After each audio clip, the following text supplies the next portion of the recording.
안녕하세요. 마만남의 가치 읽기. 오늘은 몸은 기억한다부터 시작합니다. 지금 2부 트라우마 상태의 뇌 읽고 있고요. 제가 대충 보니까 이 책이 워낙 두꺼워서 600페이지가 넘거든요. 아마 오늘까지 읽으면 한 3분의 1 정도 읽는 것 같아요.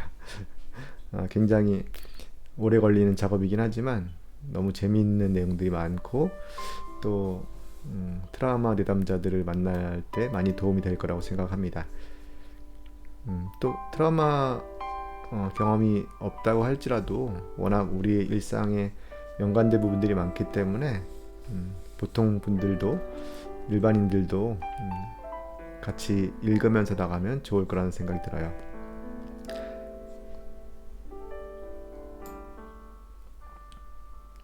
183페이지 감정인지 불능증, 느낌을 말로 표현할 수 있다면 이 파트부터 읽도록 하겠습니다.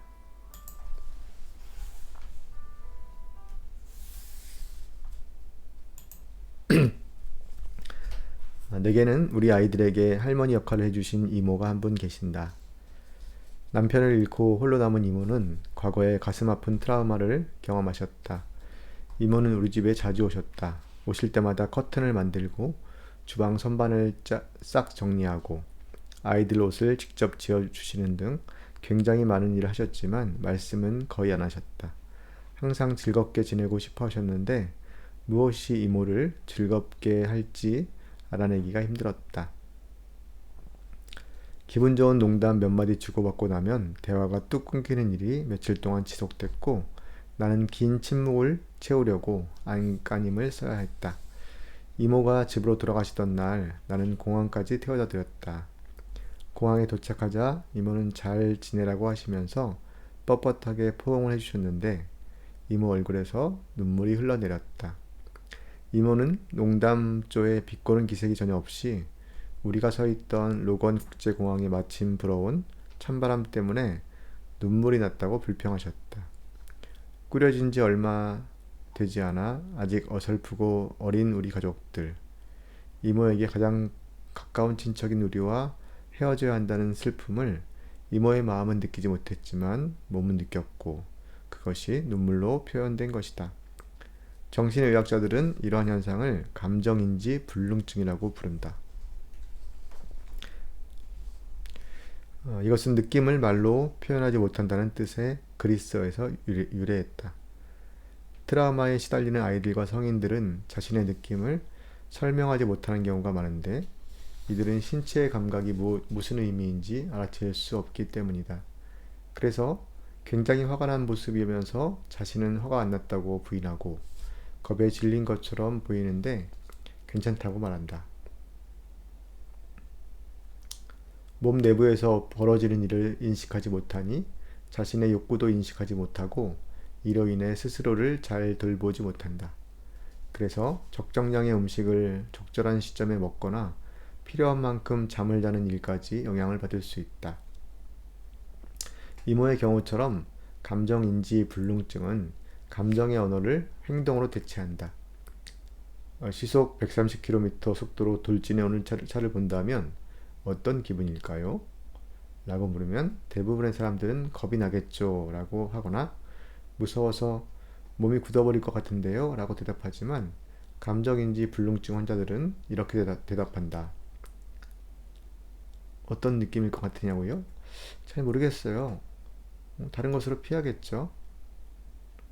이들은 감정을 관심 가져야 할 신호로 여기기보다는 신체적 문제로 인식하는 경향이 있다. 그래서 화가 나거나 슬픈 느낌 대신 근육통, 불규칙한 장운동 또는 원인을 찾을 수 없는 증상들을 경험한다. 신경성 식욕부진, 다른 말로 하면 거식증이죠. 신경성 식욕부진 환자의 4분의 3가량, 그리고 폭식증 환자의 절반 이상이 정서적인 느낌에 당혹스러워 하면서도 그 감정 상태를 잘 설명하지 못한다. 감정인지 불능증 환자들에게 화가 난 얼굴, 고통스러워하는 얼굴을 보여준 연구에서는 이들이 사진에 나온 사람의 감정을 잘 파악하지 못하는 것으로 나타났다. 내게 감정인지 불능증을 처음 가르쳐준 사람 중 한 명인 정신의학자 헨리 크리스털은 홀로코스트 생존자 1,000명 이상을 대상으로 엄청난 정신적 트라우마에 관한 연구를 실시했다. 자신도 강제수용소를 경험한 피해자인 크리스털은 환자들 대부분이 직업적으로는 성공했지만 친밀한 대인관계 측면에서는 암울한 수준이며 사람들과 거리를 두고 있다는 사실을 발견했다. 비즈니스 세계에는 감정을 억누르고 발을 들일 수 있었지만 대가가 따랐다. 한때는 감당할 수 없을 정도로 넘쳐흐르던 감정을 아예 차단하는 법을 습득한 결과 자신이 어떤 기분인지 더 이상 알지 못하는 상태가 된 것이다. 일부는 치료에 전혀 관심을 보이지 않았다. 웨스턴 온타리오 대학교의 폴 프리에는 외상후 스트레스 장애로 감정인지 불능증이 발생한 환자들을 대상으로 뇌 스캔을 촬영했다. 참가자 중 한 사람이 이렇게 말했다. 제가 어떤 기분인지 모르겠어요. 마치 제 머리와 몸이 서로 연결이 안 된 것 같아요. 안개가 꽉 찬 터널 속에 살고 있는 것 같고 무슨 일이 일어나든 늘 똑같이 반응하죠. 멍한 상태, 그것 말곤 없어요. 거품 욕조에 들어가든 화상을 입든 성폭행을 당하든 다 똑같은 느낌이에요. 뇌가 느끼질 않아요.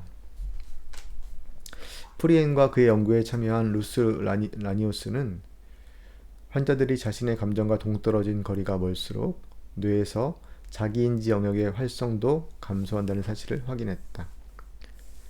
정신적 외상을 입은 사람들은 몸에서 일어나는 일을 잘 감지하지 못하는 경우가 많아서 실망스러운 일을 겪을 때 섬세하게 반응하지 못한다. 대신 그 스트레스로 인해 멍해지는 상태가 되거나 과도하게 분노를 표출한다.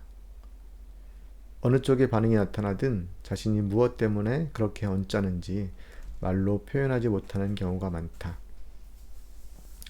이와 같은 상태에는 신체에도 영향을 주고 그 결과 자기 보호 능력이 사라져 또다시 희생자가 될 확률이 높아지는 것으로 널리 입증됐다. 즐거움이나 성적 호기심도 크게 줄고 의미 파악에도 큰 어려움을 겪는다. 생명인 사람들이 색이 있는 세상 속으로 들어오려면 회색의 음영을 구분하고 인식할 수 있어야 하는 것처럼 감정인지 불능증 환자들은 자신의 신체 감각과 감정의 관계를 인식할 수 있어야 나아질 수 있다. 하지만 나의 이모나 헨리 크리스털이 연구한 환자들처럼 대부분은 그런 노력을 꺼린다. 대다수의 환자들이 과거의 악령과 마주해야 하는 고통스러운 노력을 하느니 그냥 계속 병원에 다니며 나아질 희망이 없는 질병을 치료하는 편이 낫겠다고 무의식적인 결심을 하는 것 같다. 186페이지 2인증 챕터입니다. 자기를 잊어버리는 몰아의 계단에서 한 단계 더 깊이 내려간 상태가 바로 2인증이다. 앞에 설명한 부분은 자기를 잊어버리는 몰아의 계단이라고 표현했고 더 깊이 내려간 것이 2인증이라는 설명입니다. 2인증은 자기 자신에 대한 감각을 잃어버리는 것을 의미한다.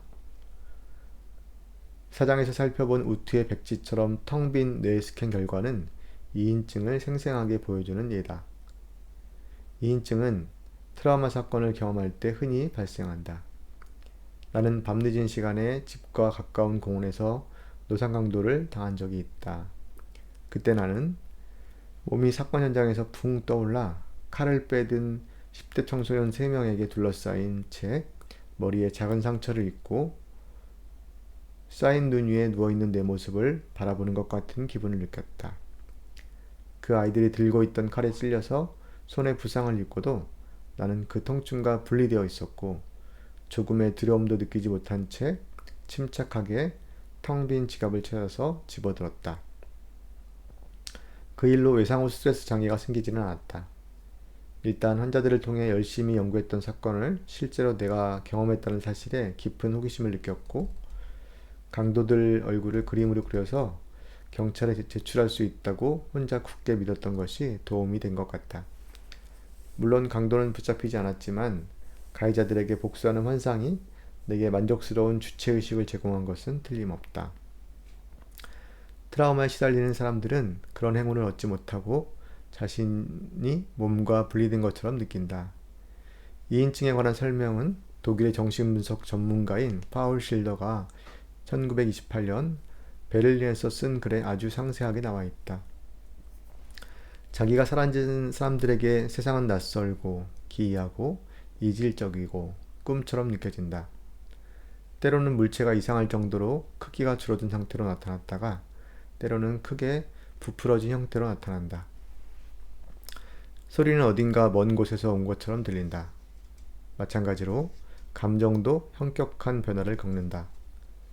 환자들은 아무런 고통도 즐거움도 느낄 수 없다고 토로한다. 자기 자신에게 낯선 이방인이 되는 것이다. 나는 제네바 대학교의 신경과학자들이 이와 유사한 유체이탈 체험을 인위적으로 유도한 대단히 인상 깊은 연구 결과를 찾았다. 이 연구에서는 뇌의 특정 부위, 즉 측두, 두정 접합부에 약한 전류를 흘려보냈는데 한 환자가 천장에 매달려 자기 몸을 내려다보는 것처럼 느꼈다고 밝혔다. 다른 환자는 누군가 옆에 서 있는 것 같은 오싹한 기분이 들었다고 말했다. 이 연구 결과는 내가 환자들에게서 확인한 사실을 입증해준다. 즉 자기는 몸과 분리될 수 있으며 따로 분리된 채 유령처럼 존재할 수 있다는 사실이다. 라니우스와 프리웬을 비롯해 네덜란드 호로닝언 대학교의 연구진도 두려움과 분리된 사람들을 대상으로 뇌 스캔을 촬영한 결과 과거의 사건을 떠올릴 때 이들의 뇌에서는 공포센터의 기능이 정지된 것으로 나타났다. 잠시 물 한 잔 마시고 이어서 읽겠습니다.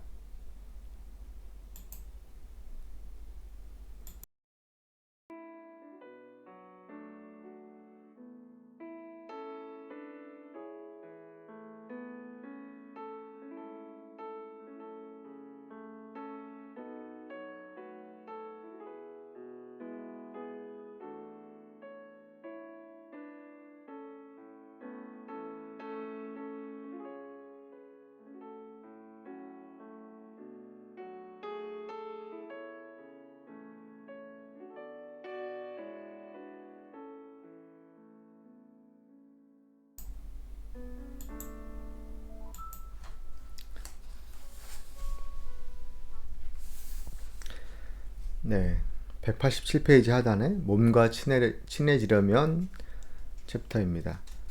트라우마 희생자들은 자기 몸의 감각에 익숙해지고 주의를 기울이지 않는 한 회복될 수 없다. 깜짝 놀란 상태로 산다는 건 늘 경계태세에 있는 몸으로 살아간다는 걸 의미한다. 화가 난 사람들은 화난 몸으로 살아간다. 아동학대 피해자들의 몸은 편안함과 안정감을 느끼는 방법을 찾지 못하는 이상 늘 긴장하고 방어한다. 변하기 위해서는 자신의 감각과 신체가 주변 세상과 상호작용하는 방식을 인지할 수 있어야 한다. 신체적인 자기인식은 폭군처럼 제멋대로 구는 과거를 돌려보내는 첫걸음이다. 자신의 감각과 감정이 존재하는 내적 세계를 어떻게 하면 활짝 열고 자세히 들여다볼 수 있을까? 나는 환자들을 치료할 때 먼저 몸이 느끼는 감각을 인식하고 설명해 보라고 한다. 분노, 불안, 공포 같은 감정이 아니라 그 감정 아래에 놓인 신체 감각을 인식하는 것으로 갑갑함, 열기, 근육의 긴장, 따끔거리는 느낌, 무너지는 기분, 공허함 등이 느껴질 수 있다. 이와 함께 나는 어떤 감각이 편안함이나 즐거움을 주는지 찾아보라고 한다. 그리고 환자가 자신의 호흡과 몸짓, 움직임을 인식하도록 한 후에 정작 자신이 아무렇지 않다고 주장하는 과거의 부정적인 사건에 대해 이야기할 때 가슴이 조인다거나 배가 슬금슬금 아픈 것과 같은 미세한 변화가 일어나는지 집중해 보라고 한다. 감각 인식은 처음에 상당히 고통스러울 수 있고 몸을 웅크리거나 방어 자세를 취하고 있던 옛 기억을 떠올리게 만들 수 있다. 해소되지 않은 트라우마가 신체로 재실현되는 것으로 이 같은 반응을 유발하는 자세는 환자들이 그 사건이 일어났을 때 취했던 자세에 해당할 확률이 매우 높다. 이 시점에서 수많은 이미지와 신체 감각이 환자에게 물밀듯이 쏟아질 수 있으므로 치료사는 환자가 과거에 접근하는 과정에서 또다시 정신적 외상을 입지 않도록 그 거대한 감각과 감정의 파도를 저지할 수 있는 기술에 능통해야 한다. 학교 교사나 간호사, 경찰관들은 두려움에 사로잡힌 행동을 진정시키는 기술이 매우 뛰어난 경우가 많은데, 이들은 통제 불능 상태나 극도로 혼란에 빠진 사람들을 거의 매일 만나기 때문이다. 그러나 환자들에게 그 고통스러운 신체 반응에 대처하는 기술을 가르쳐주는 대신 아빌리파이나 자이프렉사, 세로켈 같은 약을 처방하는 경우가 너무 많다. 약물은 감각을 둔화시킬 뿐 환자에게 해로운 영향을 발휘하는 원인을 해소하지 못하고 자신의 몸을 자기 편으로 만들어주지도 못한다. 마음이 혼란스러울 때 가라앉히려고 스스로 찾는 가장 자연스러운 방법은 다른 사람에게 의지하는 것이다. 그러나 신체적, 성적 폭력을 경험한 피해자들은 이 지점에서 딜레마에 부딪힌다. 누군가의 손길을 너무나 갈구하지만 동시에 신체 접촉에서 두려움도 느끼기 때문이다.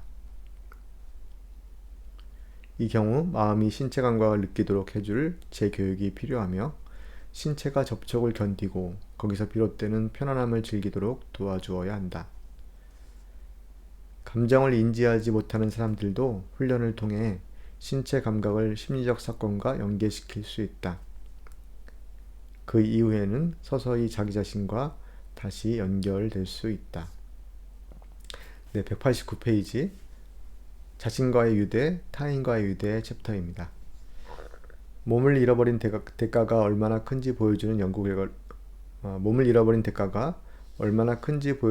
결과를 소개하는 것으로 이번 장을 마무리하고자 한다.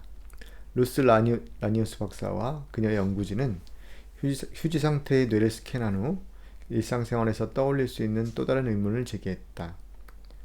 만성 트라우마에 시달리는 사람들에게는 타인과 면대면으로 접촉할 때 어떤 일이 발생할까? 내 진료실을 찾아오는 환자들 중에는 눈을 마주치지 못하는 사람들이 많다. 내가 응시할 때 그 눈길을 마주보기 힘들어하는 모습을 보면 상대방이 얼마나 고통스러운 상태인지 바로 알 수 있다. 이런 환자들은 실제로 혐오감을 느끼고 내가 자신을 하찮은 존재라고 생각할까봐 전전긍긍하는 것으로 나타났다. 나는 이 강렬한 수치심이 뇌의 비정상적인 활성으로 나타날 거라곤 한 번도 생각하지 않았는데, 루스 라니우스 박사는 마음과 뇌가 따로 분리될 수 없다는 사실을 이 연구에서 다시 한번 증명했다. 즉, 마음과 뇌는 어느 한쪽에 일어난 일을 다른 한쪽도 느낀다. 루스는 뇌 스캔 장치에 누워있는 사람에게 비디오 캐릭터를 보여줄 수 있는 값비싼 장비를 구입했다. 이 실험에서는 친절한 표정의 리처드 기어를 닮은 만화 캐릭터를 피험자에게 보여주었다. 그림을 얼굴과 마주보도록 정면에 제시할 수도 있고, 45도 각도로 제시해 눈을 돌려야 보이도록 해서 직접적인 시선 접촉과 측면에서 본 시선이 뇌 활성에 주는 영향을 비교할 수 있었다. 대조군으로 참가한 일반인들과 만성 트라우마 피해자 사이에서 확인된 가장 충격적인 차이는 정면 주시 상태에서 나타난 전전두엽 피질의 활성이었다. 정상적인 상태에서 전전두엽 피질은 우리에게 다가오는 사람을 평가하도록 도와주며 거울 위로는 그 사람의 의도를 포착하도록 도와준다. 그러나 외상 후 스트레스 장애 환자들의 경우 전두엽의 어느 부위도 활성화되지 않았다. 즉, 낯선 사람에게 전혀 호기심을 느낄 수 없다는 의미이다. 이들은 정서적인 뇌의 깊숙한 곳, 원시적인 영역에 해당하는 중내 수도관 주위 회색질이 강하게 활성화되었고 그에 따라 반응할 뿐이었다. 이곳은 깜짝 놀라고 지나친 경계심을 갖고 몸을 움츠리는 것과 같은 방어 행동을 유도하는 뇌 영역에 해당한다. 사회적 개입과 관련된 뇌 영역은 어느 곳도 활성화되지 않았다.